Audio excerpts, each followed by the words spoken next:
लग्नानंतर होईलच प्रेम मालिकेच्या आजच्या भागामध्ये काव्याच्या भीतीमुळे रम्याने विजयच्या हातून मंगळसूत्र तर घालून घेतलं खरं, पण आता या दोघांची मज्जा काव्य खूप छान पद्धतीने घेणार आहे. ते कसं ते आजच्या भागामध्ये आपल्याला समजणार आहे. रम्याच्या इच्छेविरुद्ध विजयच्या हातून तिला मंगळसूत्र घालण्याची वेळ फक्त आणि फक्त काव्यामुळेच आलेली असते.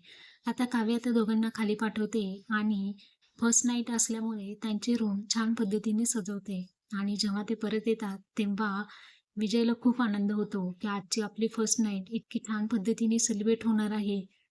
काव्याने केलं नसतं, तर मी रूम सजवणारच होतो. तर रम्या चिडते आणि आता आपण पाहतो, की विजय हा तिच्या अंगावरती फुलं टाकतो आणि तिच्या जवळ येण्याचा प्रयत्न करतो. तर रम्या ही डायरेक्टली त्याच्या कानाखाली मारून देते आणि त्याला म्हणते, खबरदार जर का माझ्या जवळ येण्याचा प्रयत्न केला तर." अशा पद्धतीने काव्या बाहेर जाऊन या दोघांची फर्स्ट नाईटबद्दल होणारं कन्व्हर्सेशन ही ऐकत असते आणि पुढे आपण येणाऱ्या भागात पाहणारच आहोत. काव्याची पुढची रणनीती काय असेल